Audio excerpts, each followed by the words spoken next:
بسم الله بسم الله.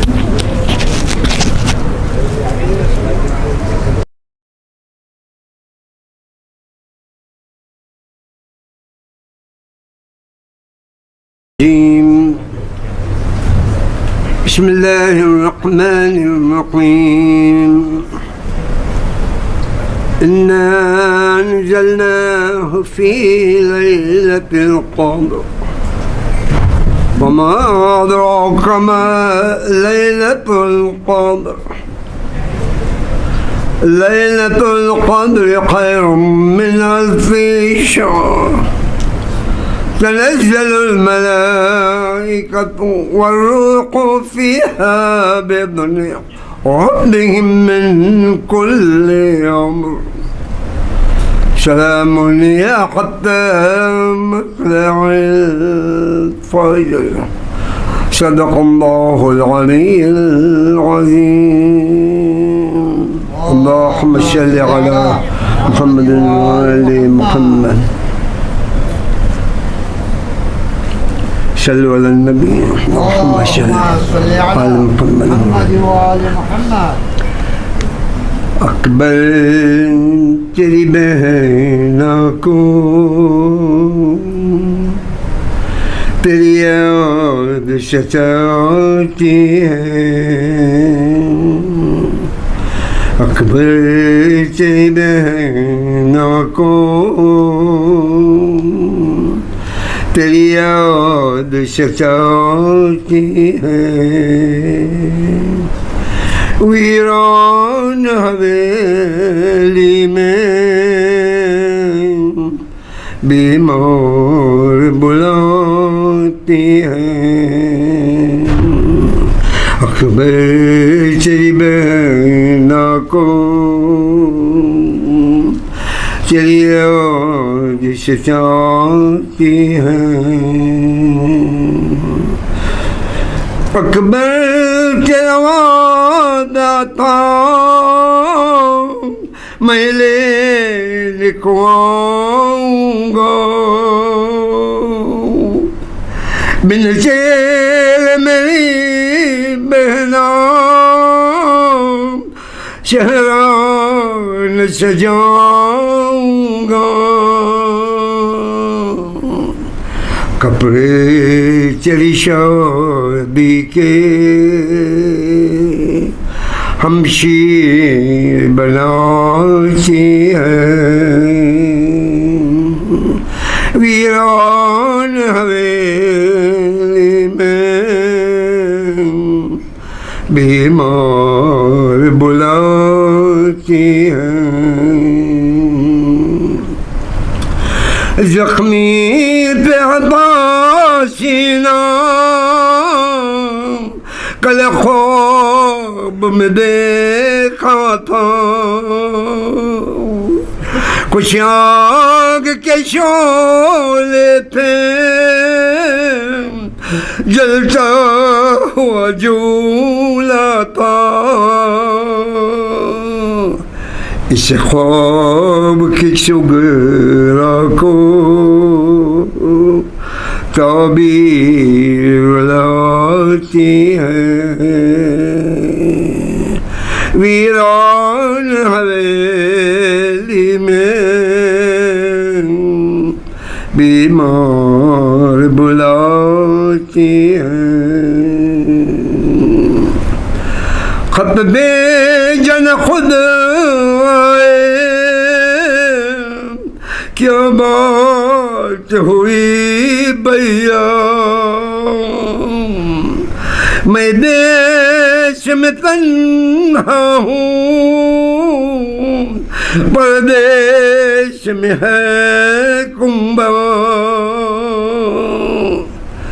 دن مجھے کرلاتے ہیں شب مجھے کو ڈراتی ہے. ویران حویلی میں بیمار بلاتی ہے. بیمار شفا پائے اکبر جو میرا بنا پن مسیحا کے گٹ گٹ کے نہ مارے جائے دلکن چریانے کی بشاش بنداتی ہیں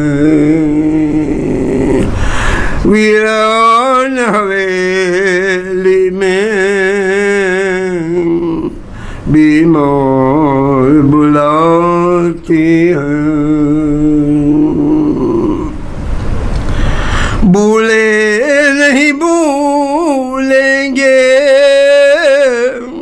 ازغر کہ وہ ہم گورے اب جس کی جدائی میں 6 ماہ جو ہوں پورے شگر تو تصور میں جھولے کو جھلاتی ہے ویران حویلی میں بیمار بلاتی ہے اکبر تیری بینا کو تیری یاد ستاتی ہے صلی اللہ علیہ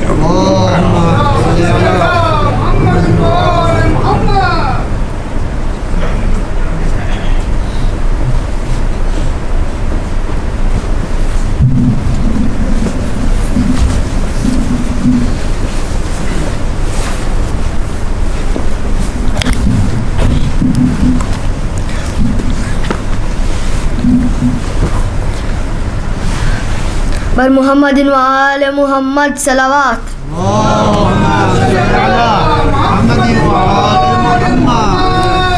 کریم کرب و بلا معجزہ دکھا دیجئے کربلا یاد بہت آتی ہے بلا لیجئے کریم کرب و بلا معجزہ دکھا دیجئے کربلا یاد بہت آتی ہے بلا لیجئے کریم کرب و بلا حسین آپ جو چاہے تو کچھ نہیں مشکل تڑپ رہا ہے بہت کربلا کی یاد میں دل تڑپ رہا ہے بہت کربلا کی یاد میں دل پھر ایک بار مجھے کربلا دکھا دیجئے کربلا یاد بہت آتی ہے بلا لیجئے کریم کرب و بلا تمہارے روزے پہ آنے میں آج دقت ہے مگر خبر ہے تمہیں مجھ کو کتنی چاہت ہے مگر خبر ہے تمہیں مجھ کو کتنی چاہت ہے میں سر کے بل چلاؤں گا بس صدا دیجئے کربلا یاد بہت بہت آتی ہے بلا لیجیے کریم کرب و بلا میرے خیال میں جب آئے دو کتے بازو علم کو دیکھ کے آنکھوں میں آ گئے آنسو علم کو دیکھ کے آنکھوں میں آ گئے آنسو تڑپ رہا ہوں علم دار سے ملا دیجیے کربلا یاد بہت آتی ہے بلا لیجیے قریب کرب و بلا غلو اصغر بشر چھد گیا تھا جدھر سبیل دودھ کی جا کر لگاؤں میں بھی ادھر سبیل دودھ کی جا کر لگاؤں میں بھی ادھر میں زائروں سے کہوں گا مجھے دعا دیجیے کربلا یاد بہت آتی ہے بلا لیجیے کریم کرب و بلا بلایا آپ جسے چاہے اپنے روزے پر غلام آپ کی تقسیم پہ راضی مگر غلام آپ کی تقسیم پہ راضی مگر سکون دل کو ملے کس طرح بتا دیجیے کربلا یاد بہت آتی ہے بلا لیجیے کریم کرب و بلا معجزہ دکھا دیجیے کربلا یاد بہت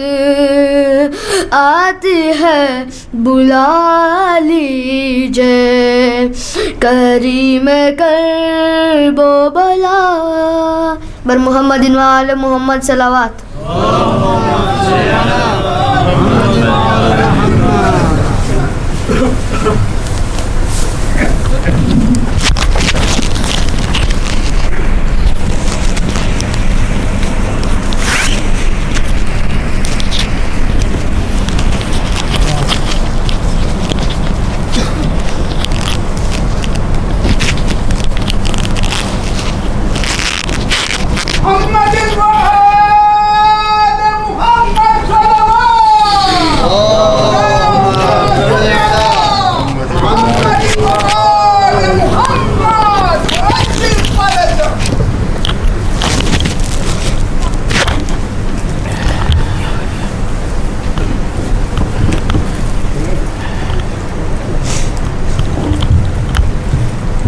محمد وآل محمد صلوات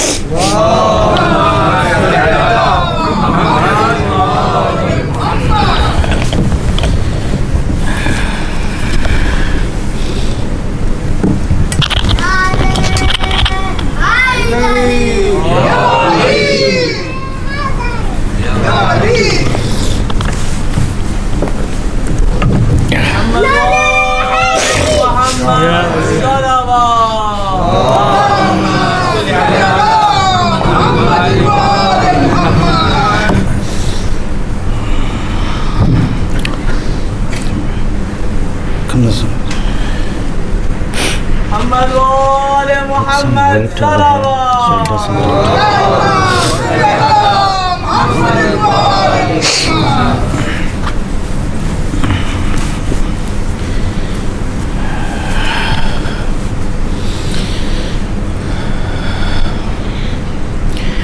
أعوذ بالله من الشيطان الرجيم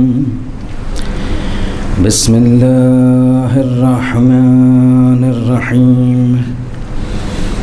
الحمد لله رب العالمين بارئ الخلائق أجمعين ثم الصلاة والسلام والتحية والإكرام على خاتم النبيين وسيد المرسلين أبي القاسم محمد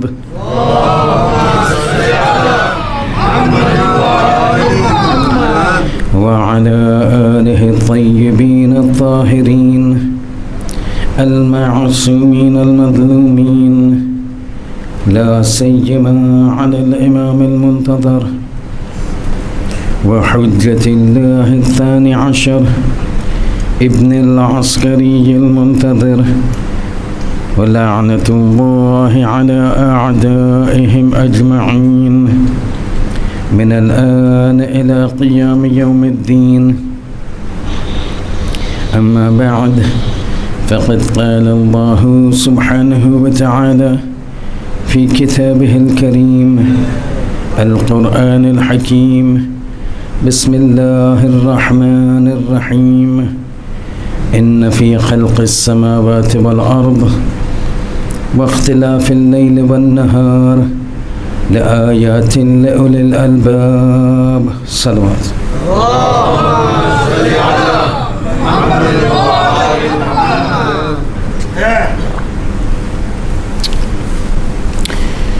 Into our second night of discussion and the third night of the month of Muharram. And we continue with our discussion. Last night, if you remember, we had started preparing the skeleton and the framework for our talks for the remaining nights. And as of yesterday, 3/4 of the skeleton was complete.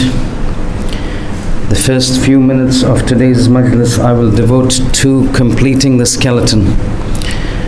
And then slowly we start putting in the meat to get a full framework of the picture of the discussion that we want to present before you. Today's introduction will have a little bit of a clarification on yesterday's Majlis and then an explanation that I want to take you forward to. A small clarification because our Shar'i responsibility is, in last night's Majlis I mentioned a tradition whereby the Holy Prophet is ordered by Allah subhanahu wa ta'ala to speak about the fadail of Amir al-Mu'mineen salawatullahi wa salamuhu alayhi.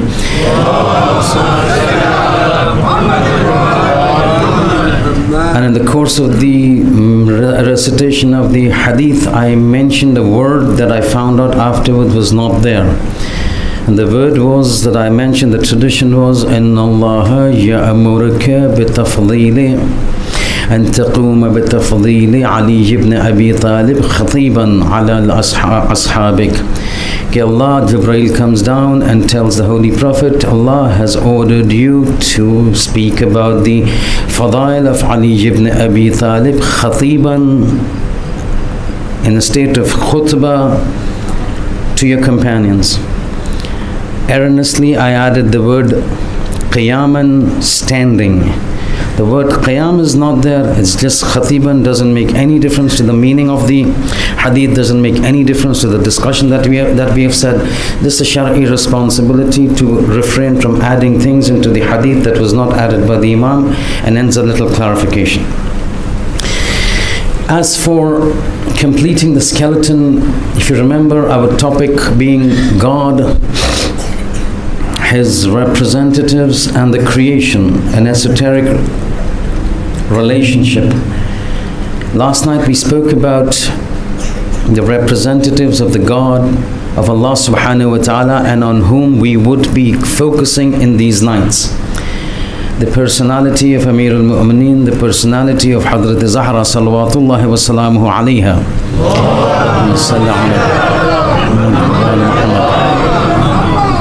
And then finally, the Imam of our time, Sahib al-Amr, Hujjat ibn al-Hasan al-Askari, Ajjalallahu ta'ala farajahu al-Sharif.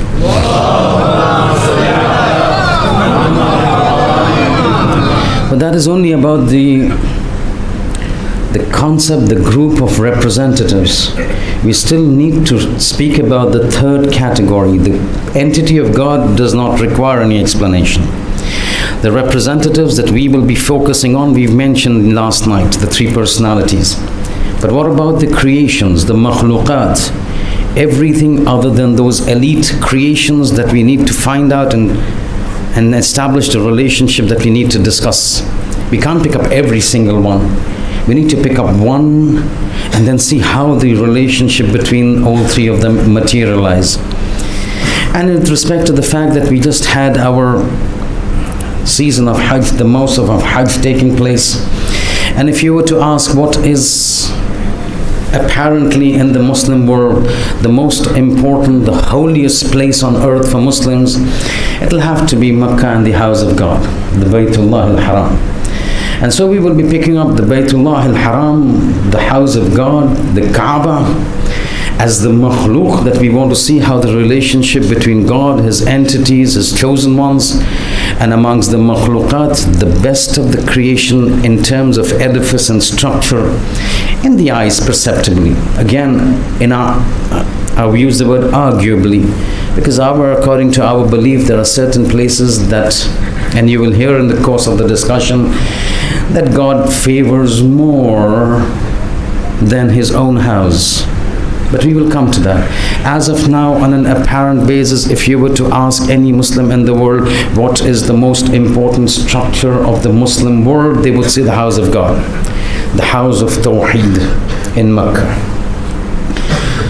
And this house that we're talking about of God, you have to realize, whether you like it or not, whether you know it or not, whether you believe it or not, whether you act upon it or not, this house of God, the house of Tawheed, the source where the Tawheed emanated into this world, is very intricately associated in our lives.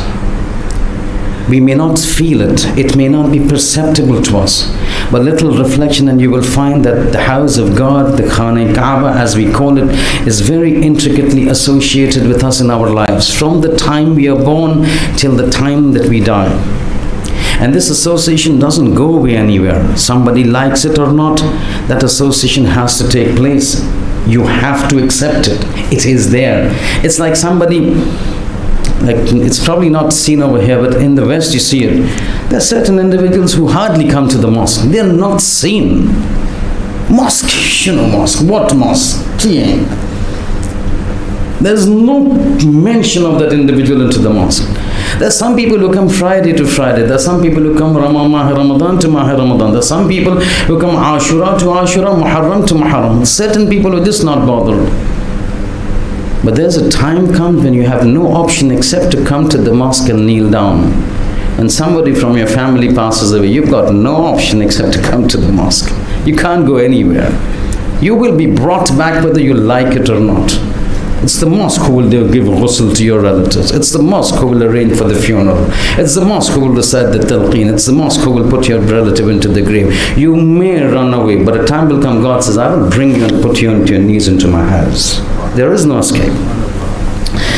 Having said that, this house of God plays a very intricate role in our lives. This relationship.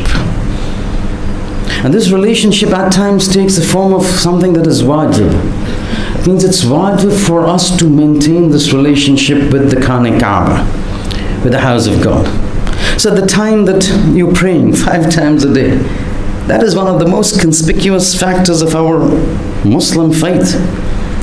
I mean, we travel, a lot of people who travel, one of the things that you blatantly observe, manifestly it is appearing to you, specifically when you go to these airports and you have these multi-faith prayer room. You may call it a multi-faith prayer room, but it's majority of the time used by the Muslims.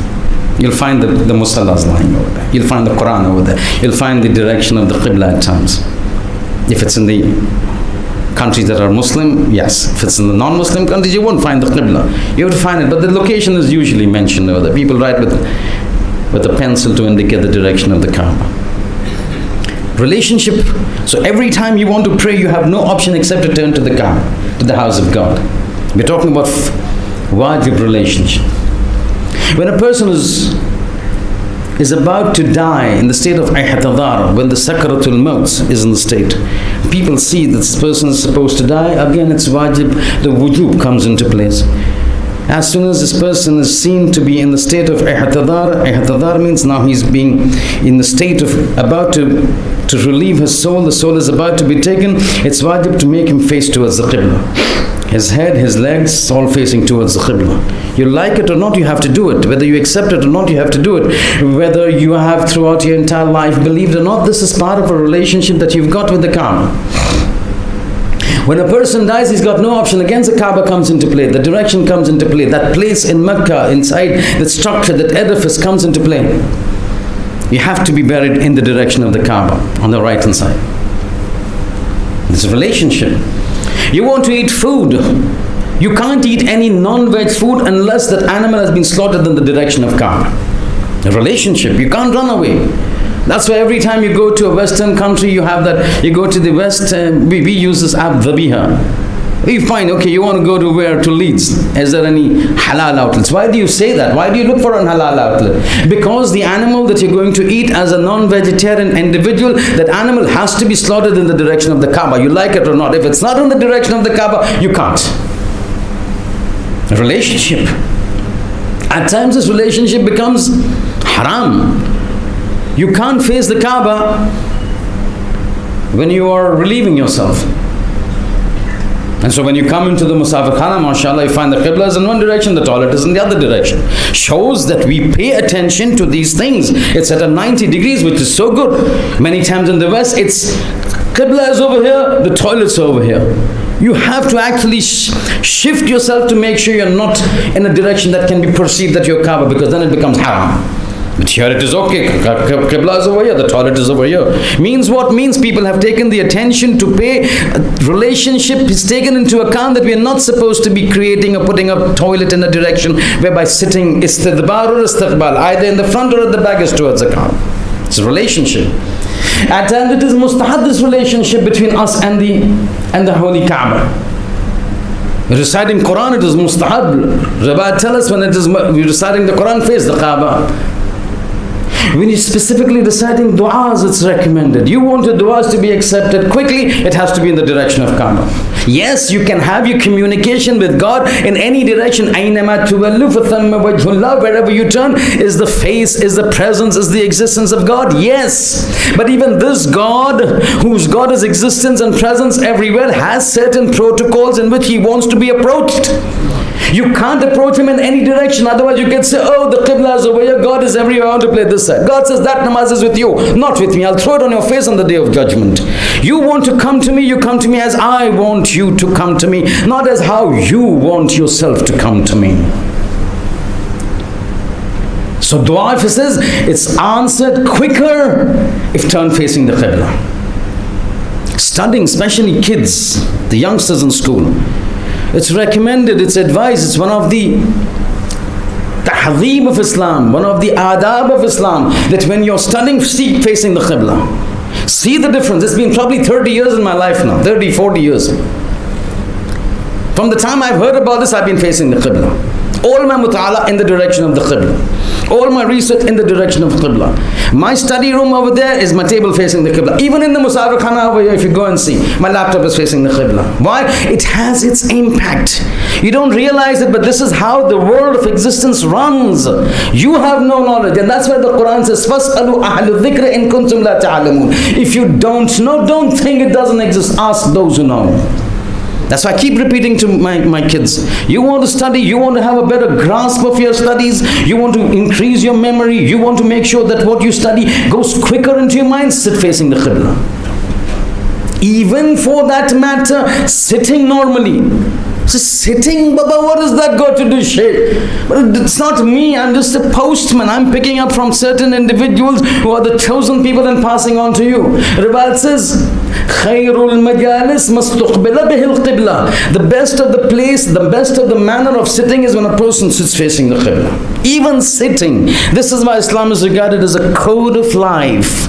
Not a code of ibadat, a code of life. It doesn't give you a code of how to do just ibadat. It tells you how to lead your life. About the Holy Prophet, it says most of the time, unless in the very critical circumstances, whenever he would sit facing the Qibla. So the intricate relationship that we've got with the Kaaba just doesn't go away. So now we've got the skeleton complete. The existence of Allah subhanahu wa ta'ala as the creator. We talked about those individuals who are the chosen entities that we will be focusing in these few nights. We discussed yesterday, we mentioned today.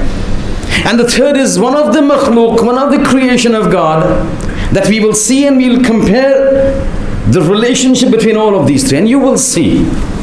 And you will see how things come out.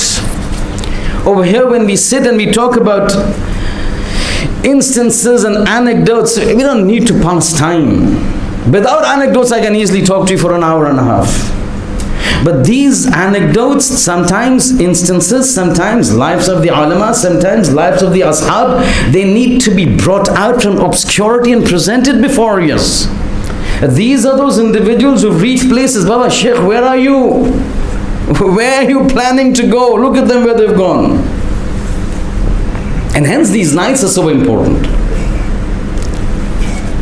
And hence this issue about the Kaaba, the issue about the Qibla, the issue about facing, this issue about the relationship between this non-living makhluk of God is so paramountly, intricately associated in our lives, so significant, you might not perceive it, you might not feel it, you might not even have reflected upon it, but this is so important that the riwayat says, one of the things that you will be asked, one of the things that I will be asked when I go into the grave is about the Qibla. Ma qiblatuk, what is your Qibla? And you're supposed to answer, and I'm supposed to answer. Al-Ka'batu qiblati. Baba, place of bricks and mortar, you're asking me in the qabr? Ask me about Ali, ask me about Allah, ask me about the Nabi, ask me about my salah. He says, those will be asked. You also need to know, where is your Qibla? What is your Qibla? You understand the significance? They won't ask you what clothes you were wearing. They won't ask you what food you were eating. Ask you which direction was your direction of your religion. Because that edifice, that structure is so significant in our lives. So having completed now the skeleton, we need to start putting meat into it. We need to start understanding.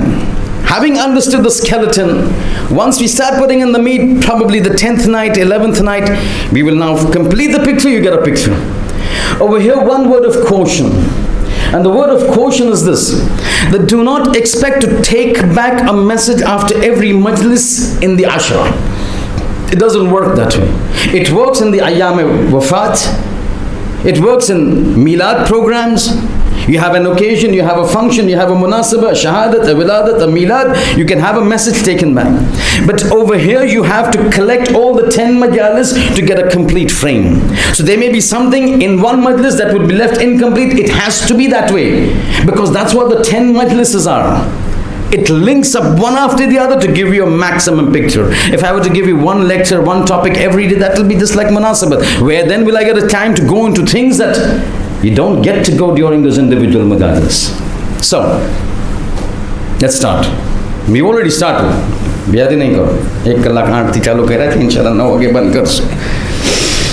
But having said that, there's certain thing I need to explain to you. And that explanation is this. That look, this is, we've got protocols to speak and talk. We've been asked, there's a certain manner in which you need to speak to your elders, to your parents, to your teachers, to your elders in the community, to the imams, to the prophets. And the Quran mentions this on. Quran says, be careful how you talk to the prophet, to the people at that time. Applicable even today. Ya ayyuhalladhina amanu la tarfa'u aswatakum fawqa sawti an-nabi. Be careful, my friends, how you talk to my Nabi. Don't raise your voice over the voice of the Holy Prophet. You know what will happen? أَن تَحْبِتَ أَعْمَالِكُمْ وَأَنْتُمْ لَا تَعْلَمُونَ. I will nullify every single deed that you've done. You sit and talk in front of my Prophet with your voices raised over his voice. Your 50 years of namaz shab, I'll throw it into the bin. Your 25 hajj, I'll put it into the bin. Your 10 times ziyarat, I'll put it into the bin. Be careful how you talk to my Nabi. not to my Nabi, in front of my Nabi. Talking to Nabi is something else. In his presence, raising a voice to somebody else is something else. God says, forget about my prophet. Even in his prophet, in his presence, don't raise your voice. That sounds as a disrespect to him. I will put all your efforts into the bin on the day of judgment, throw you into the hell headlong. So there are certain protocols that we've been given. This is, we've been given certain protocols. The Anbiya have been given certain protocols to speak. The Anbiya have been given, and we've got these traditions. نحن معاشر الأنبياء نحن معاشر الأنبياء أمرنا أن نكلم الناس على قدر عقولهم. Says the Prophet has said, Imams have said, repeated Ma'sumin have said, we the people of Anbiya and the Awliya have been ordered by Allah subhanahu wa ta'ala to speak to the people to the level of their understanding. Speak to their levels. So this is what we see in today's time as well, in our houses. We have to speak to people according to their level. We can't speak everything openly. We can't speak everything clearly. We can't speak everything the truth. Not said. Understand this, I'm saying we can't speak everything the truth. We can't speak every truth. Not saying lie. I'm saying you're not supposed to speak all the truth. You can hold certain truth back. I'm not saying don't lie. Lying is different. Holding truth back is something you can do. Lying is haram. But withholding the truth, your 5-year-old son comes and says, Baba, how is a child formed? You're going to tell him the whole truth? The entire process? No, you will not tell him the entire process. What will you tell him? You will hide certain truth, and you will tell him certain truth. And say, the child comes from Allah subhanahu wa ta'ala, which is true. But you don't tell him entire truth. You hold certain truths back. You get me my point, what I'm saying? The Anbiya says we've been asked to speak to people according to qadri uqulihim, the level of their understanding. Amongst the Anbiya and let's speak to our Ahlul Bayt, because that's what is the age and era that is associated with us. Amongst the Ashab and the companions of the Ahlul Bayt, the companions are of various levels. Now we are trying to put in meat here, to take it to a certain conclusion, not tonight. This particular point will be completed tomorrow night. But I have to take it to a certain level before I can then commence tomorrow. All the Anbiya, all the Aimma and the Ma'sumin had companions. These companions of any particular Ma'sum had levels of understanding. Just like in a class, you've got a class of 25, 30, the levels of understanding. There's certain people who come top, there's certain people who have struggled, who have challenges in studying. Different levels. Amongst the companions of the Anbiya, of the Aimma, there were companions who had different levels of understanding. Some very high in understanding, ability to take in those profound ma'arif of Allah subhanahu wa ta'ala. Others were not so. So depending upon whom the Imams would speak, he would give them different types of information according to the level of that individual. You give a 5-year-old child who's able to carry 5 kilos, you put 20 kilos at dhulm. He can't carry it. He will not be able to sustain that weight. Giving him that weight is a dhulm. An individual's capacity, mental and intellectual capacity is only so much. You overflood it with information, that's dhulm on his understanding. He could go deviated. Umirna, we've been ordered to speak according to their uqul. Let me give you an example so that you understand. The classic example that becomes easy, and I want to bring this out because again this ashra gives me time to go into these people, pull them out of obscurity and present it before you. Look, these were the individuals that we need to know about. So you've heard how many times? Salman is on Iman number 10 level of Iman. Abu Dhar is on number 9. Both of them are Salman and Abu Dhar together. But Salman is at level 10, Abu Dhar is on level 9.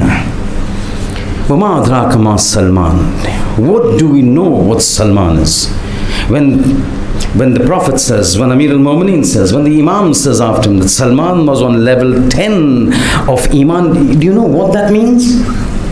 How many times have you heard that the Prophet has said, the Imams have said that Salman minna Ahlul Bayt? Have you not heard about it? Salman is from the Ahlul Bayt. This is a Masoom talking. This is not Sheikh talking. This is not a community member talking. This is the Masoom talking. When a Masoom talks, he talks reality. When he says Salman minna Ahlul Bayt, means Salman is from our Ahlul Bayt. You know what Ahlul Bayt means? Means Ali, means Fatima, means Hassan, means Hussein, means Dhurriyati min al-Hussein ila Qami al Muhammad, up to the 12th Imam. That is Ahlul Bayt. Salman min Ahlul Bayt means what? This is a holy prophet saying he's from our family, our household. Doesn't mean that rank of Salman is rank of Ali, but he becomes part of that elite company. It doesn't mean he becomes rank of the holy prophet or Amirul Mu'mineen. You take the five, Al Kisa. You've got the prophet, you've got Ali, you've got Fatima, you've got Hassan, you've got Hussein alayhimus salam. Correct? Who would dare to say that the rank of Hussein is equivalent to the rank of Ali ibn Abi Talib? With all his rank that Imam Hussein has. Our lives, our families, our children, our entire generation be sacrificed not for him, but for the dust under the feet of his eye. But being in the same category, he is the Hujjat of God, Ali is the Hujjat of God. He is a representative of God, Ali is a representative of God. He is Awwaluna Muhammad, Awsaduna Muhammad, Akhiruna Muhammad, Kulluna Muhammad. So Ali is also Muhammad, Hussein is also Muhammad. But Hussein cannot be superior to Ali. Because the Holy Prophet himself has said, Al-Hassan wal-Hussein qama aw qa'ada imaman. They are imams with the standing or the sitting. In every state they are imam. But then what does he go on to say? Abuhuma afdal minhima. Their father is superior to them. So relationships also count. What I'm trying to say is, if the Holy Prophet is Salman minna Ahlul Bayt, Salman becomes part of this elite group, doesn't mean he becomes a Masoom like them. Doesn't mean he becomes the character, the rank of Ali. He's part of it, lower to them, but in the same category. Not as a Masoom, but out of the respect that Allah has given to him in the eyes of the Masoom. So you get me what I'm saying? Yes? The rank of Fatima, rank of Awla, they are similar. You can't compare Salman to be that rank. But when he says Salman minna Ahlul Bayt, means there are certain characteristics in Salman. A portion of it, a minuscule portion, has come from the Ahlul Bayt. I'll tell you how. One day Abu Dhar comes to the house of Salman. See, don't get me wrong. I'm not saying Salman is of the Ahlul Bayt, but characteristics, small characteristics of the Ahlul Bayt, Salman has adopted. It's come to him. It's been graced to him by Allah because of him following this entire cat group. One day Abu Dhar comes into the house of Salman. See how small little portion from that vast fadail of the Ahlul Bayt, how Salman takes it, and how Salman then becomes what Salman is.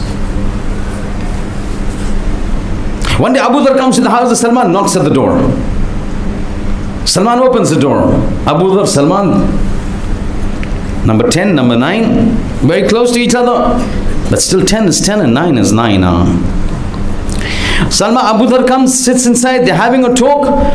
Now Abu Dhar is narrating this. As I was sitting, I saw on the stove of Salman a similar tradition. Tomorrow I will narrate to you about Miqdad. A little different. And I'll tell you what happens after that. But here, Abu Dhar comes and sees on the stove, in the olden days, you know how they would have stove, yeah? Wooden firewood burning, and then you have certain a place to stabilize and a vessel placed on it. So he asks Salman, what are you cooking? He says, I'm cooking curry. Meat curry. And so salan apna language ma salan ramut. So now the curry is being cooked. Abu Dhar and Salman start talking. Salman is in a direction with his sides to the dish. Abu Dhar is now having a clear view of the stove that's been cooking. All of a sudden Abu Dhar sees that for some reason the pot, the utensil destabilizes and spills over. No, it turns over. Now अगर जो अंदर सालन होए, उसमें अगर जो कोई सालन हो और अगर जो है वो ज़र्फ़ उलट जाए तो what should happen? The curry should fall out. Abu Dhar is watching the entire utensil. He sees there's liquid inside. He sees the utensil overturning, but the liquid is not coming out. Abu Dhar sees it, Salman sees it, hears the sound, dislocated from its place, destabilized. Very casually gets up, he turns it back, puts it onto the stool, comes and sits down. Abu Dhar is watching now. He's seeing liquid inside. He's seeing the utensil overturn. He's seeing no liquid come out of it. As they're talking again, second time the same thing happens. The vessel destabilizes, turns over. No liquid comes out. And he sees there is liquid inside. Liquid is not coming out. He is now flabbergasted. Again, very casually, Salman gets up, puts the vessel back upright, puts it onto the stove and sits. Now Abu Dhar cannot bear it. He gets up, he says, I'm going. He says, but we are still in the course of the discussion. He says, no, I need to get something sorted out. He's seen something that he's never seen before. He's seen something that he's never experienced with himself before. He goes straight to the Holy Prophet. He says, Ya Rasulullah, I've seen something. He says, see, what have you seen? It says about Salman. He says, what about Salman? He says, I went to the house, I saw this. Once it happened, twice it happened. Vessel turns over, liquid doesn't come out. At that time, the Prophet says to Abu Dhar, Abu Dhar, if you knew what Salman knew, and if you knew the marifat that Salman had, and if you knew what Salman was capable of doing, you would have said, Rahimallahu qatil Salman. May have Allah mercy on the murderer of Salman. You would call him a kafir. But understand, you will never be able to understand Salman, because Salman min babun min abwabillah. He's a door of the doors of Allah subhanahu wa ta'ala. This is Salman, maybe a very small door. But you know what this small door means? In Dua Nudba we say, Aina babullahi alladhi yu'ta min. Where is that vast door of God, the hujjat of God, because of whom this entire universe is surviving? Because of that door, Allah sends down rain. Because of that door, sun rises in the morning. Because of that door, oxygen is given to us to survive. The plants come up. The animals move around. We live in this world because of that one door, the hujjat of God, the vast door which keeps the entire universe alive, because of whom Allah keeps the entire universe running. Because of that particular hujjat of God at that time, Amirul Mu'mineen and the Holy Prophet, listening to them, obeying to them, this becomes a small door which the Imam, the Prophet says, is one of the doors of Allah subhanahu wa ta'ala. See how they acquire fadail because of their adherence to the Ahlul Bayt. This is what I say, the ranks between the companions. Now the things that Amirul Mu'mineen and the Prophet would tell Salman, they would never tell Abu Dhar. They would never tell Abu Dhar. So what happens? We've got a difference in rank. And this difference in rank translates into difference in meaning given to people when they ask questions. So let me give an example, coming back to our talk. The Kaaba. See how different people are answered differently by the Imams based on their understanding. The reason I'm saying this is that it's linked to where I'm going to take you. See, one of the alqab of the Holy Prophet is Abul Qasim. So somebody comes to Masoom 6th Imam and says, Yabna Rasulullah, why is the Holy Prophet called Abul Qasim? Why is he referred to as Abul Qasim? He says, it's simple. He had a son by the name of Qasim.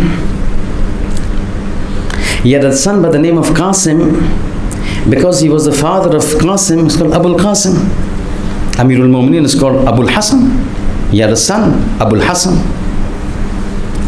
Abu Zainab, those who got by the name of Zainab, referred to as Abu Zainab. He had a son by the name of Qasim, Abul Qasim. So he asks, is there any other reason why he could be called Abul Qasim? The 6th Imam says, looks at him and says, yeah, there is one more reason that he's called Abul Qasim. He says, why? So the Imam says, it's because of Amirul Mu'mineen alayhi salam. So that man is now shocked. Abul Qasim, the father of Qasim, it's usually related to the son or the daughter. Say Ayman, the mother of Ayman. Ummul Baneen, the mother of the children. Abul Hassan, the father of Hassan. Abul Qasim, son is Qasim. Abul Qasim, I can understand. Where does Amirul Mu'mineen come into the picture? He says, Yabna Rasulullah, Zidni ilman, increase my knowledge. How is Amirul Mu'mineen involved in the Holy Prophet being called Abul Qasim? See the level of answers, yeah? So the Imam says, do you know one of the characteristics of Amir al-Mu'mineen and the Day of Judgment is he is the Qasimul Jannati wan Nar. He is going to distribute who goes to heaven and who goes to hell. So he'll be standing at the Pul Sirat and he will identify you paradise, you Jahannam. Yes, everybody knows. It says Qasim is another derivative of the word Qasim, means to separate. Ali is Qasimul Jannati wan Nar, means Qasimul Jannati wan Nar, distributor of heaven and hell. He says, yes, but how is Ali being the Qasim and the Qasim of Jannat and Nar got to do with Ali, the Holy Prophet, being called Abul Qasim? It says, because from the time Ali was born, it was the Holy Prophet who taught him, who tutored him, who brought him up, who brought his development, who fostered him. He was like a father to Ali. Because of him being father to Ali, now he becomes Abul Qasim, because Ali is Qasimul Jannati wan Nar. This person understands. Fahimti ya ibn Rasul. I've understood. Thank you so much.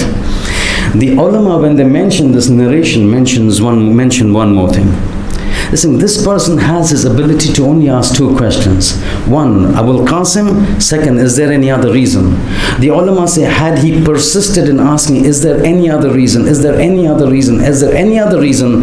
The sixth Imam would have gone on giving him several other reasons why the Holy Prophet is referred to as Abul Qasim. But because his level of understanding was so much, Imam stopped short. Why I'm saying this is, look at this tradition.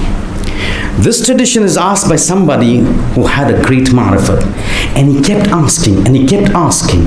Again, related to the Kaaba. I'm not moving away from my point. Related to the Kaaba, see where Imam takes him in terms of ma'rifat.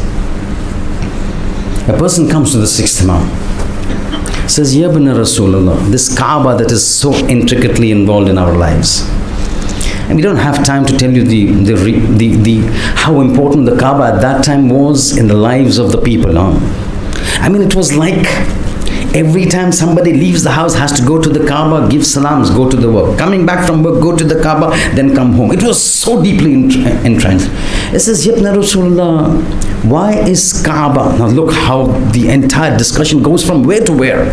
It just transcends all understanding of human mortal intellect. It has to come from a divine source. It cannot be from a normal mortal individual. It says, Yabna Rasulullah, why is Kaaba called the Kaaba? Look how it goes. Where it starts off now. Why is Kaaba called the Kaaba? Lema summiya al-Kaaba al-Kaaba. Summiyat al-Kaaba al-Kaaba. It says, the Imam looks at him and says, you know, Kaaba is called Kaaba because it is a cuboid. You know, cuboid? It's a cuboid.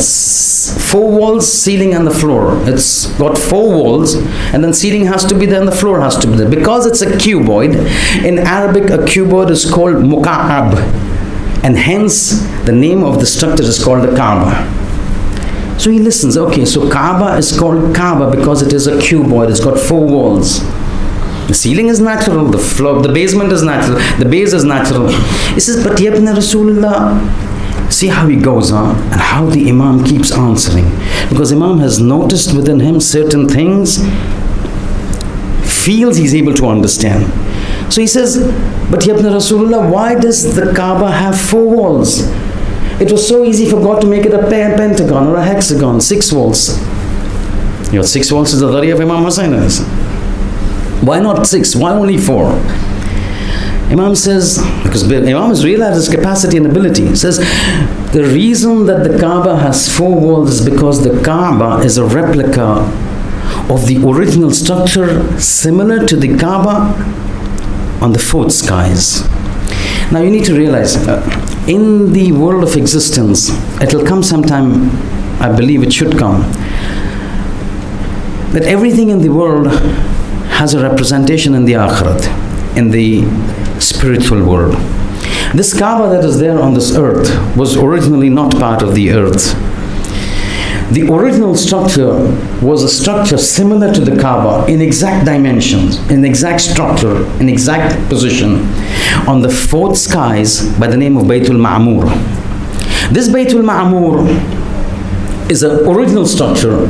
Its replica is there on the earth, which is referred to as the Kaaba. Imam says, because this is a replica of that Baytul Ma'mur, and because Baytul Ma'mur has 4 walls, that's why this Kaaba has been made having 4 walls.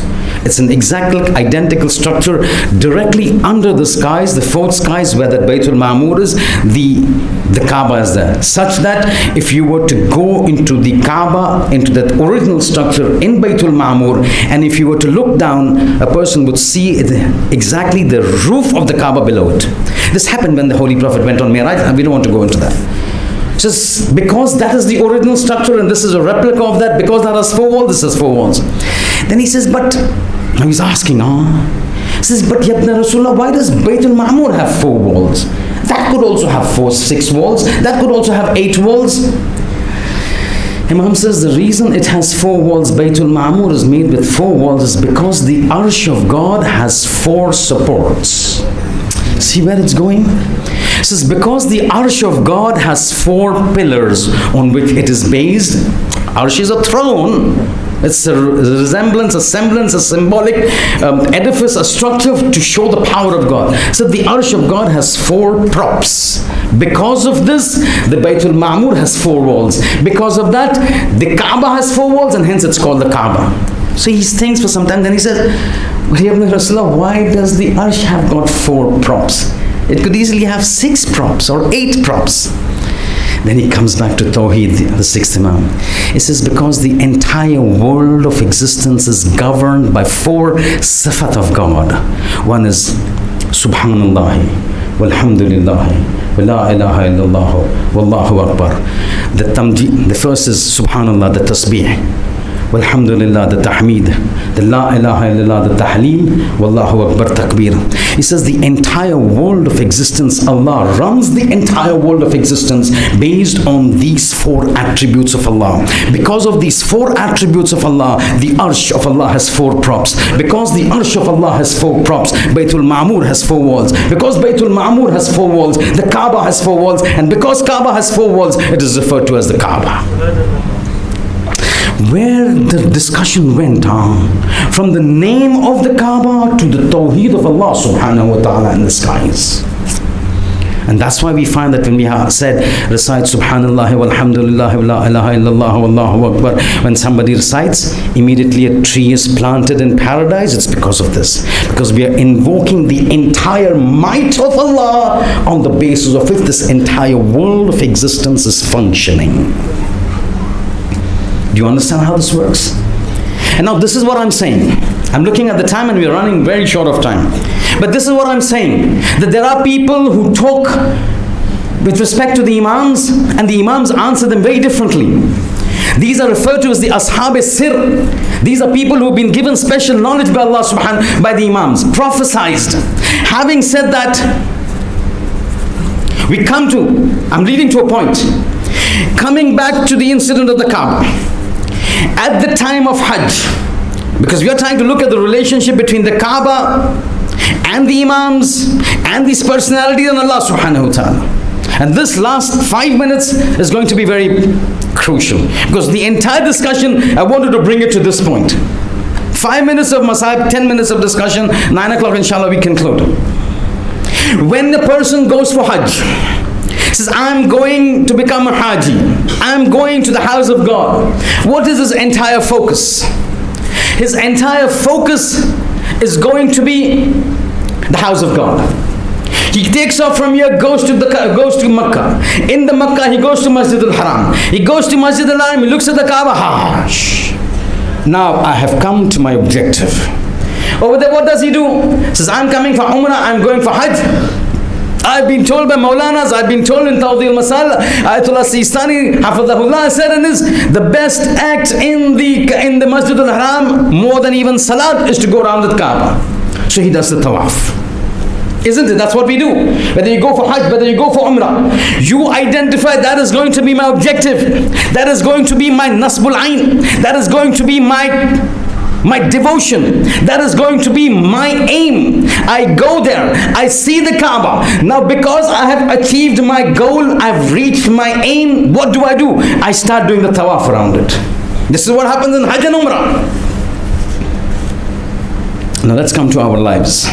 Look, we're not only going to discuss theoretics, we're going to talk about practicals. Just as when we are going for Hajj and Umrah, our focus is Kaaba. Once we go to the Kaaba, then we go around the Kaaba that I've reached my objective. Now I have to circumambulate. I have to do tawaf of my objective that I have reached. Just as that takes place in Umrah and Hajj, in every single person's life, you and me, all of us including, have built for ourselves a Kaaba within ourselves. That Kaaba is our aim. That Kaaba is our objective. That Kaaba is our goal in life. And when, in order to achieve it, or having achieved it, our entire life revolves around that goal. Explanation for this: you haven't prepared a Kaaba for yourselves. Everyone has a Kaaba.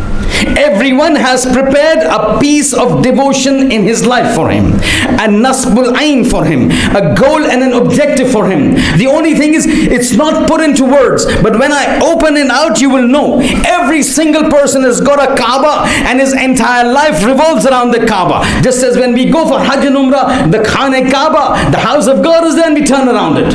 You want to know what we have set up as our Kaabas? It varies from individual to individual. There are certain individuals who've taken wealth and riches as their Kaaba, and their entire life revolves around it. I have to reach it. I have to acquire it. I have to maintain it. I have to safeguard it for my entire life. The entire life functions around wealth and riches.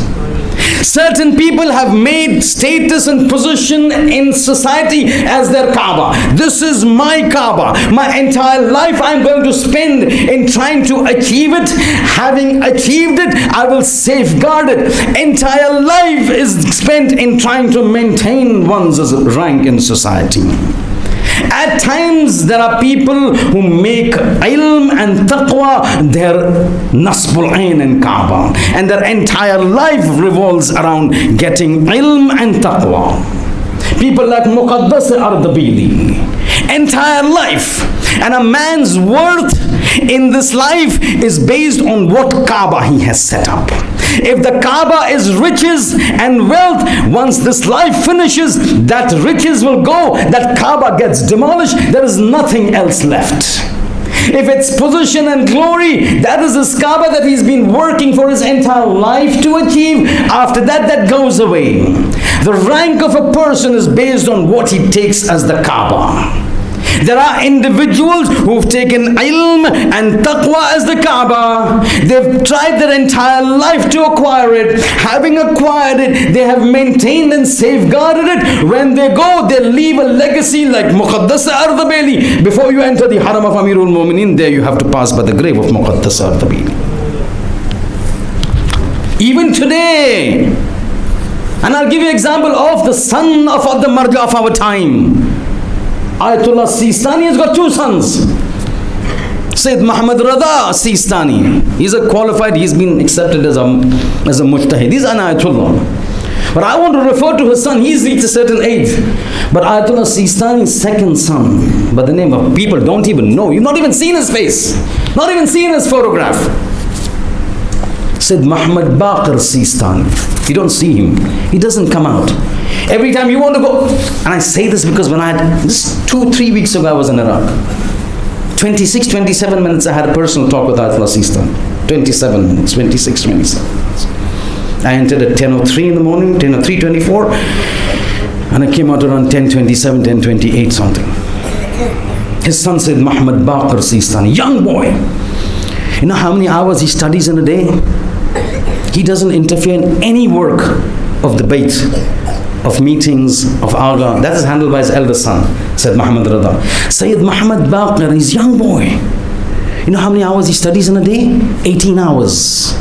In today's time, what are you saying? No, those was olden days people were studying. This is a young boy studying 18 hours a day. He's made his Kaaba the ilm and taqwa of God. 18 hours a day this boy studied, and this was said to me personally by one of his students. He is giving Bahth Kharij in Najaf.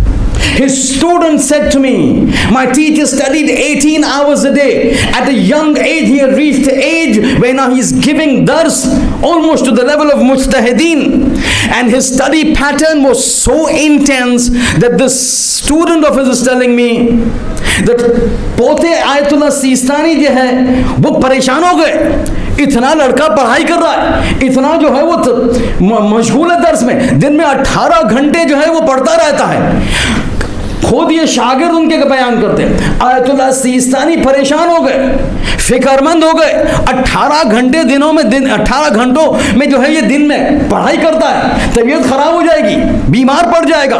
मजबूरन जो है force जबरदस्ती उनकी शादी करवा दी ताकि जो है वो खानवादे के अफराद में और काम में मशगूल हो जाए, तो थोड़ा जो है दर्स ज़हन जो है डाइवर्ट हो जाए.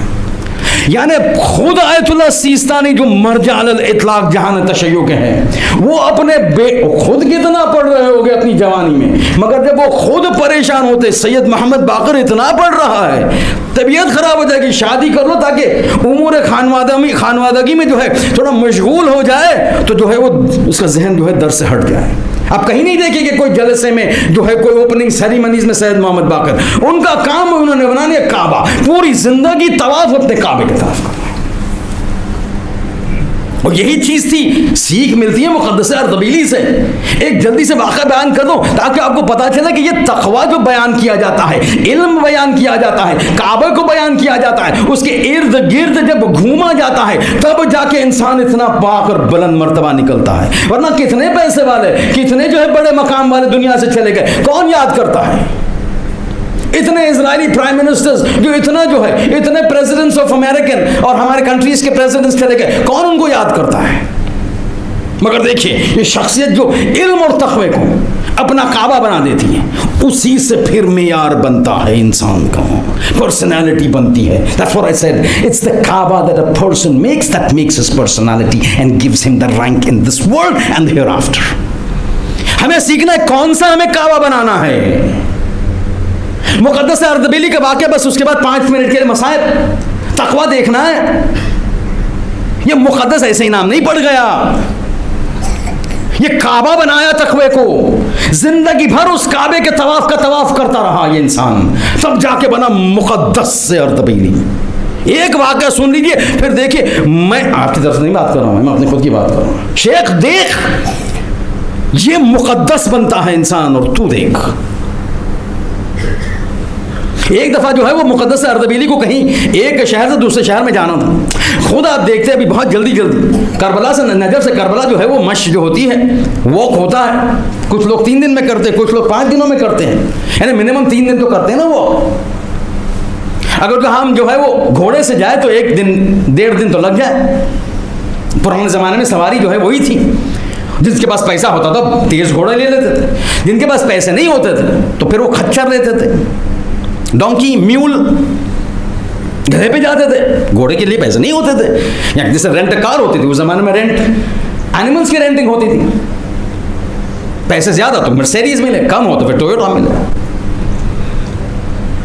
जाना था उन्होंने, जो एक सवारी ली. अब मुक़द्दस अर्दबीली आलिम थे, पैसे थोड़े थे, खच्चर को लिया. कहाँ जाना है? मिसाल के तौर पे मैं आपके समझने के लिए, भाई मुझे नजफ से करबला जाना है. अच्छा ठीक है, फिर वापस भी आइएगा. बोलते हाँ. बोलते क्या चाहिए? बोलते जो सस्ते में सस्ता है वो बताओ. बोलते खच्चर है, इतने पैसे. बोलते ठीक है. बोलते तुम जाओगे? बोलते हाँ मैं जाऊँगा, मेरे लिए है, जाकर फिर आ जाऊँगा, फिर किराया दे दूँगा और हैवान को लौटा दूँगा. मरतबा खच्चर को लिए रवाना हुए. मिसाल के तौर पर बता रहा हूँ, नजफ़ करबला तकरीब ज़हन के लिए, पता नहीं कहाँ जा रहे थे. बाक़ायद एक मरतबा निकले नजफ़ से बाहर, कई किलोमीटर चले गए, कई किलोमीटर. एक मरतबा कानों में आहट आई, कोई पीछे से आ रहा है, एक घुड़सवार आ रहा है. نزدیک آیا, رک گئے, کیا بھائی بات ہے؟ پتہ چلا نجف کا جو ہے پہچان والا مومن بھائی. کہتے شیخ سمع, ہم نے سنا کہ آپ کربلا جا رہے ہیں. کہتے ہاں ذرا کام ہے مجھے. تو آگے صاحب ایک کام کریے گا. کہتے کیا؟ پتہ یہ لیٹر جو میرا ہے نا, میرے ایک عزیز کی طرف پہنچانا, میں تو جا نہیں پاؤں گا, آپ جا رہے تو ساتھ میں پہنچا سکیں گے. ایک مرتبہ بات سنی, تھوڑی دیر رکے, تو انہوں نے کہا کچھ پریشانی ہے؟ بولتے نہیں کوئی پریشانی نہیں, دے دیجیے. تسلیم کیا, وہ خوش ہو گیا, مقدس اردبیلی کو دیا ہے لیٹر, یعنی تو پہنچنا ہی پہنچنا. ایک مرتبہ جو مڑتا ہے پھر جو ہے وہ نجف کی طرف چلا جاتا ہے. مقدس اردبیلی نجف سے کئی کلومیٹر دور نکل چکے ہیں, اب کربلا اور کئی کلومیٹر دور ہے. ایک مرتبہ جو ہے نکلی, اب دیکھیے یہ بات پہنچ چکی تھی ادھر کہ بھائی وہ مقدس اردبیلی آ رہے ہیں. عام طور پہ بات پہنچ جاتی ہے, وہاں جو ہے وہ سب منتظر ہے کہ مقدس اردبیلی نجف سے آ رہے ہیں. ماشاء اللہ, جیسے کہ مثلا فار ایگزامپل پتہ چلتا ہے کہ آیت اللہ العظمہ سیستانی جو ہے وہ ممبئی سے آ رہے ہیں, تو سب لوگ پہنچ جائیں گے, جماعت کی مینجمنٹ کمیٹی پہنچ جائیں گی, بڑے بڑے افراد پہنچ جائیں گے, نائروبی جماعت کے جو چیئرمین آ جائیں گے, شاید افریقہ فیڈریشن کے پریزیڈنٹ بھی آ جائے, جو بھی. آیت اللہ سیستانی آ رہے ہیں وہاں, اسی طرح آیت اللہ مقدس اردبیلی آ رہے ہیں. اب سب جو ہے وہ گیٹ کے, پرانے زمانے میں گیٹ ہوا کرتے تھے, دیواریں ہوا کرتی تھی, تو سب منتظر ہیں. ایک مرتبہ کیا دیکھا کہ جو ہے وہ سامنے سے جو ہے وہ ایک سواری آ رہی ہے اور ایک انسان چلا ہوا آ رہا ہے. تو دیکھا مطلب مقدس آنے والے تھے اردبیلی, یہ کہاں ہے؟ نزدیک آ کے دیکھا تو کیا دیکھا کہ کھچر چلا آ رہا ہے, مقدس اردبیلی ساتھ ساتھ چلتے ہوئے آ رہے ہیں, تھکے ہوئے چھور. اب دیکھا کھچر ہے, مقدس اردبیلی چلے ہوئے آ رہے ہیں, کھچر پہ کیوں نہیں بیٹھ رہے, پریشان. لیکن کہے تو کیا کہیں, ایک مرتبہ تھک کے چھور آئے, انہوں نے لیا, کسی کے گھر میں لے گئے, کھانا پلایا, یہ کیا وہ کیا, مقدس اردبیلی آیت اللہ سیستانی جیسے آئے. پھر کسی نے پوچھا آغا آپ کے پاس تو جانور سواری تھی, پھر آپ چلتے ہوئے آئے, کیا مسئلہ ہے؟ مطلب نہ پوچھو, جانا تو مسئلہ نہیں ہے, جو خدا کی مرضی. نہیں بتا آگا بتائیے, وہ پریشانی کی بات ہے. ایک تو چلتے ہوئے آیا, وہ چلتے ہوئے آ گئے تو آپ کے پاس سواری نہیں ہوتی تو سمجھتے سواری بھی ہے, پھر بھی آپ چلتے ہوئے آ رہے, سواری پہ نہیں بیٹھے, بات کیا ہے؟ تو سنو, مجھے سننا ہے. تو دیکھیے تقویٰ, جب انسان تقوی کو کعبہ بنا دیتا ہے نا, تو پھر دیکھیے کس مقام تک پہنچتا ہے. تو آگا سواری پر کیوں نہیں بیٹھے؟ بولتے جب میں آیا تھا تو جانور کو جب لیا تو میرا معاہدہ جو ہے وہ کرایہ دار سے یہ ہوا, میرا معاہدہ جو جانور کرایہ پر دینے والا تھا اس سے یہ ہوا کہ میں خود اکیلے جانے والا ہوں. راستے میں یہ شخص آ گیا, اس نے اپنا لیٹر دیا, لیٹر لے جانے کے لیے میں نے کرایہ وہ جانور کے اونر کے پاس سے پرمیشن لی نہیں تھی, مگر میں نہ بھی نہیں کہہ سکتا کیونکہ رسول خدا کی حدیث ہے ادخال السرور فی قلوب المؤمنین افضل الاعمال, کہ مومن کے دل میں خوشی پہنچانا سب سے بہترین عمل. تو اس فائدے سے محروم نہ ہونے کے لیے میں لے تو لیا, مگر اب کھچر پہ بیٹھ نہیں سکتا تھا کیونکہ کرایہ میں نے دیا تھا صرف ذات مقدس اردبیلی کے, نہ کہ اس خط کے. اب کیا کروں, خط لوٹا نہیں سکتا, بیٹھ بھی نہیں سکتا, پہنچانا بھی ہے کربلا میں. چلتا ہوا مقدس اردبیلی کربلا پہنچا. یہ تقویٰ جب ہوتا ہے نا تو پھر مقدس پھر انسان بن جاتا ہے. یہ کب بنتا ہے, یہ حادثہ کب ہوتا ہے, جب انسان تقوی کو اور علم کو اپنا کعبہ بنائے اور پوری زندگی پھر اس کے اطراف گھومے, پھر یہ مقام ملتا ہے. ورنہ میری جیسی شخصیت تو مر جائے گا, کوئی ہفتے بھر کے بعد کوئی یاد نہیں کرے گا. اور یہی سبق جو ہے ہمیں کربلا دکھاتی ہے. لیکن آج تو 3 محرم ہے نا, 3 محرم کو بہت ہی جلدی 2-3 منٹ کے آپ جو ہے آج انشاءاللہ جو ہے آپ کی ماتمداری سے میرے مصائب کی کوتاہی کو جو اور کمی کو جو ہے وہ جبران کر دیجیے گا بہت جلدی. دیکھیں کربلا میں جو واقعہ ہوا تو ہوا, لیکن کربلا کا آغاز تو کوفہ سے ہوا ہے نا.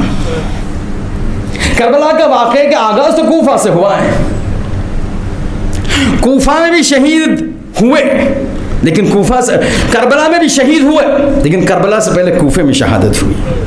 کس کی طرف میرا اشارہ ہے؟ آقا اور مولا مسلم ابن عقیل. دیکھیں شہداء کربلا 10 محرم کو شہید ہوئے, لیکن اس سے پہلے جو ہے وہ شہادت مسلم ابن عقیل کی جو ہے وہ ایز اے ہاربنگر آف شہادت شروع ہو چکی تھی کوفہ میں. وہاں بھی جو ہے وہ کربلا میں سروں کو کاٹا گیا, لیکن اس سے پہلے مسلم کا سر کاٹا گیا. وہاں بھی لاشیں پامال ہوئے مگر اس سے پہلے مسلم کا لاشیں پامال ہوا. یعنی ہر چیز میں جو ہے مسلم شہداء کربلا سے سبقت لے چکے ہیں. مگر عجیب حالت ہے. ایک سفیر حسین جب کوفہ میں پہنچتا ہے تو ایک مرتبہ ایسے دغا ملتا ہے, ایسا دھوکہ ملتا ہے کہ مغرب کی نماز میں پوری مسجد بھری اور مغرب کی نماز کے بعد جو ہے کوئی مسلم کا ساتھ دینے والا نہ تھا. اسی لیے کوفے والوں سے کہا کہ نسبت کہا جاتا ہے. ارے غداری کا خیال رکھنا, ان زمانے کی بات کرتا ہوں. ایک کیا حکم آ گیا ابن زیاد کا کہ جس نے مسلم کی حمایت کی نہ اس کا مال جو ہے اس کا مال مباح ہو جائے گا, اس کا خانوادہ مباح ہو جائے گا, اس کی جان مباح ہو جائے گی. بس یہ دھمکی آنی, ایک مرتبہ سبھی نے مسلم کا ساتھ چھوڑ دیا. ارے وارث کائنات کا فرزند آج لا وارث بن کر کوفے کی گلیوں میں گھوم رہا ہے. گھومتے بہت ہی جلدی مسائل کو تمام کرنا ہے. وہ دہلیز پر آتا ہے, توآ نام کی مومنہ ہے, بیٹھتے ہیں. ایک مرتبہ جو ہے وہ توآ اپنے بیٹے کا انتظار کرتی ہے, بار بار دروازہ کھولتی ہے. اب دروازہ کھولا تو کیا دیکھا, ارے بیٹا تو نہ آیا, ارے کوئی نوجوان بیٹھا ہے. ایک مرتبہ پوچھتی ہے, اے شخص تجھے نہیں پتا کوفے کے حالات خراب ہے, اپنے گھر چلے جا. مسلم سر جھکائے ہے, کہتے ہیں میرا کوئی گھر نہیں. ارے تو آپ پریشان, تو کوئی رشتہ دار کے پاس چلے جا. تو کہتے ہیں ارے مسافر ہوں, کوئی رشتہ دار نہیں. ایک مرتبہ تو نے پوچھا کیا تم مسلم ابن عقیل ہو؟ ایک مرتبہ آنکھوں کو اٹھایا, انا مسلم ابن عقیل, ہاں میں مسلم ابن عقیل ہوں. ایک مرتبہ ہاتھوں کو جوڑا, ارے میرے مولا کے سفیر آئیے تشریف لائیے بہت جلدی. ایک مرتبہ حجرے میں دیا, کھانا کھایا نہیں, محو عبادت میں مشغول ہو گئے. بیٹا آیا, ابن زیاد کا ماننے والا تھا, پتا چلا کہ مسلم ابن عقیل گھر پر ہے. میسج بھیجا ابن زیاد کو. جیسے صبح نمودار ہوئی, ایک مرتبہ فوجیوں کے گھوڑوں کی ٹاپوں کی آواز. جیسے مسلم نے سنا, ایک مرتبہ اپنا زرہ پہنا, اپنی تلوار نکالی اور جو ہے گھر سے باہر جانا چاہتے تھے کہ توآ نے ہاتھ کو جوڑا, شہزادے باہر جا کے جنگ نہ کرے, گھر میں بیٹھ کے جنگ کرے, آرام سے آسانی ہوگی.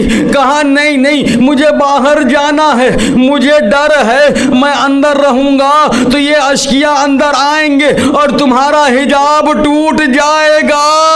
ارے میں کہوں گا مسلم ابن عقیل یہ توآ ہے, ضعیفہ ہے. ارے شاید حجاب کا وجوب ساقط ہو گیا مگر پھر بھی توآ کے حجاب کا اتنا خیال. ارے زینب کو دیکھیے, ارے بازار, ارے راہ کوفہ ہے, دربار ابن زیاد ہے, راہ کوفہ ہے, ارے نامحرموں کا مجمع.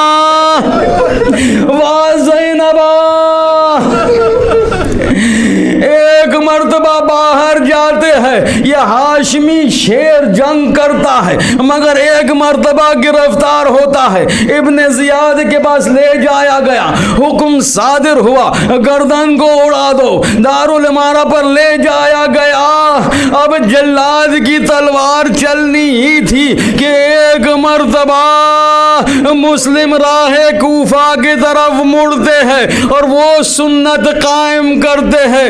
دور ہی سے امام حسین کو سلام بھیجتے ہیں, السلام علیکہ یا ابا عبداللہ, السلام علیکہ یا ابن رسول اللہ. اس زمانے میں اس وقت امام اپنے خیمے میں نصب کیے ہوئے اپنے حجرے اپنے خیمے میں بیٹھے تھے, ساتھ میں عباس تھے, علی اکبر تھے.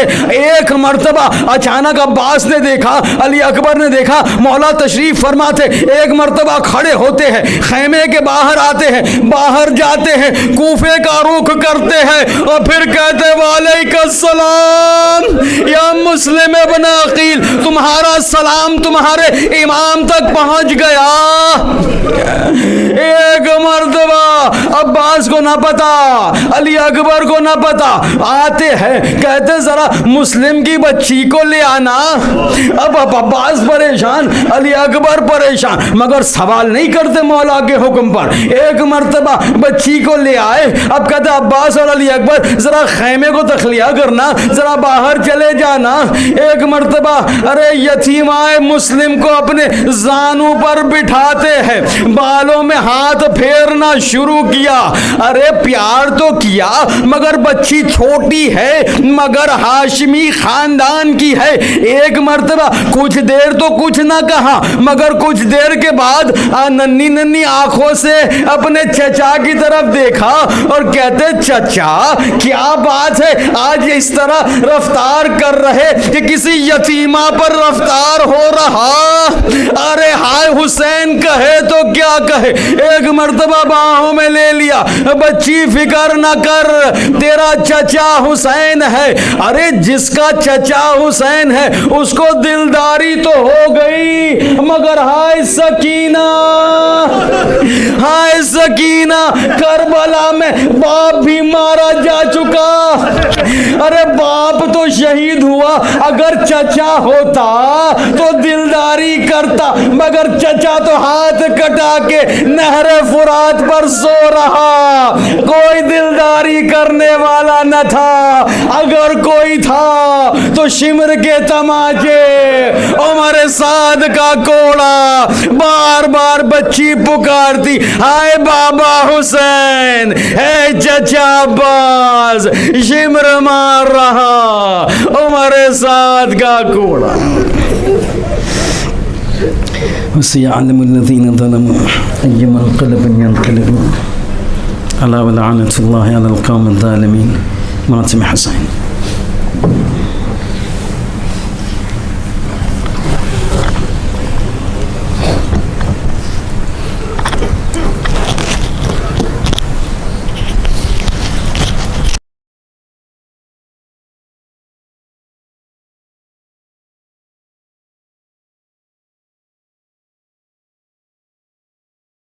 بچایا اپنے لیے امت کو بچانے والے نے, سجدے میں جھکا دی پیشانی, سر اپنا کٹانے والے نے کچھ بھی نہ بچایا اپنے لیے امت کو بچانے والے نے, کچھ بھی نہ بچایا اپنے لیے امت کو بچانے والے.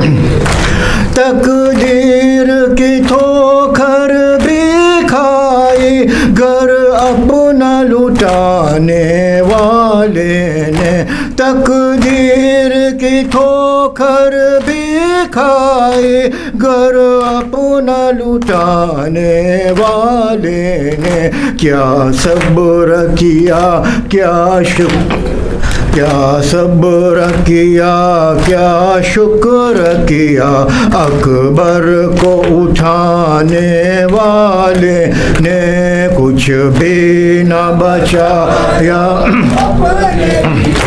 امت کو بچانے والے نے, کچھ بھی نہ بچایا اپنے لیے امت کو بچانے والے. پانی بھی بہا, خون بھی برسا, شانے بھی کٹے, زخمی بھی ہوئے. پانی بھی بہا, خون بھی برسا, شانے بھی کٹے, زخمی بھی ہوئے.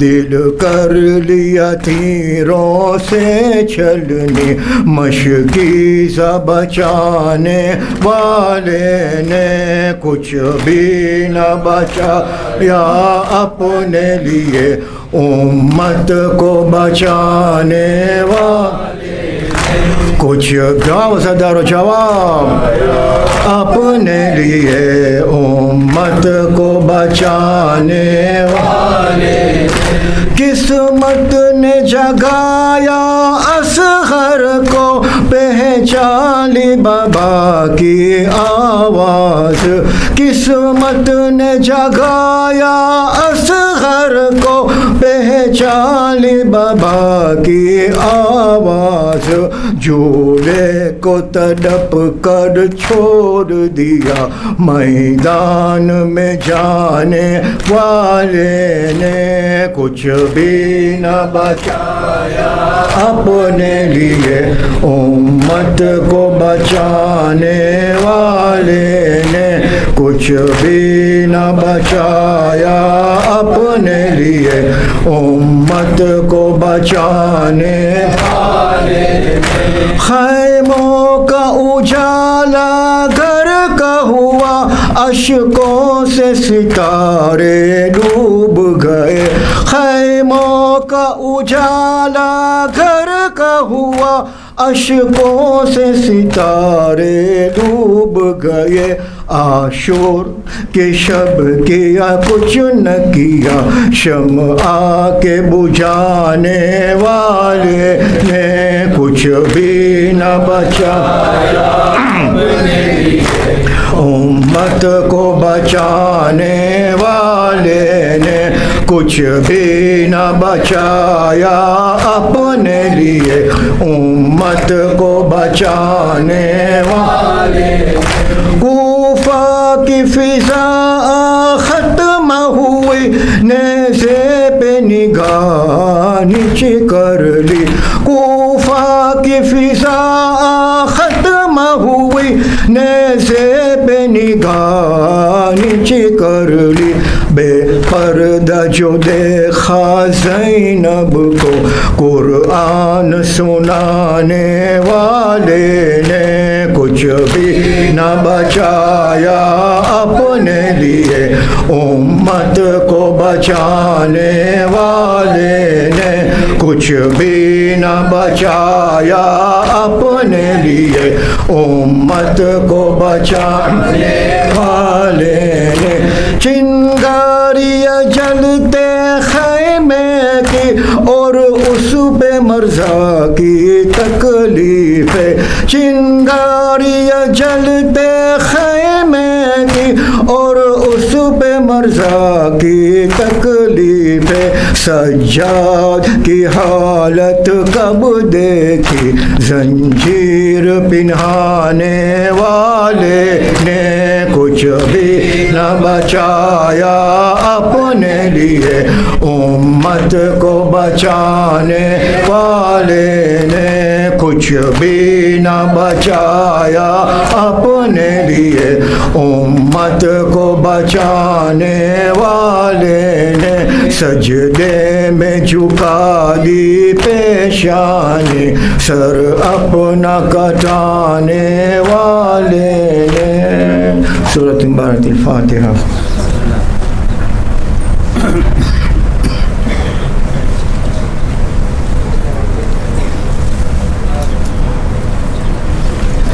بسم اللہ الرحمن الرحیم انا للہ و انا الیہ راجعون بھائی غلام عباس محمود شریف دیو جی اور شاخا تھے ہم نے انتقال تھے چھے مرحوم نے ہمنا رات نہ 10 واگے دفناؤ ماؤ سے ریکویسٹ چھے کہ مرحوم نے نماز میت تھی یاد کرے ہدیہ میت تھی یاد کرے ایک سورہ فاتحہ پڑھے مرحوم واسطے یعنی بدائی مرحومین واسطے الفاتحہ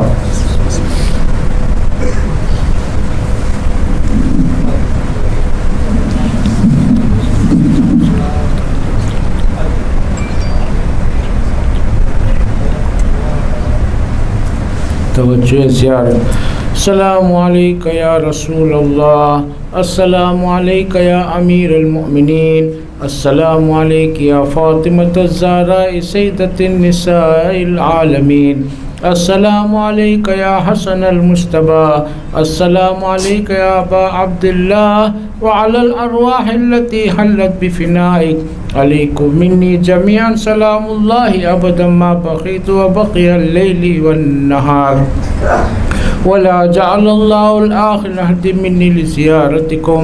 السلام على الحسين وعلى علي بن الحسين وعلى أولاد الحسين وعلى أصحاب الحسين جميعا ورحمة الله وبركاته. السلام عليك يا مولانا يا غريب الغرباء السلطان أبا الحسن علي بن موسى الرضا كن شفيعنا وشفيع والدينا في يوم الجزاء ورحمة الله وبركاته. السلام عليك يا مولانا يا صاحب العصر والزمان سيدي الأمان الأمان الأمان. السلام عليك يا خليفة الرحمن. السلام عليك يا شريك القرآن. السلام عليك يا كعبة الإيمان. السلام عليك يا إمام الإنس والجان. عجل الله تعالى فرجك وسهل الله تعالى مخرجك وظهورك ورحمة الله وبركاته.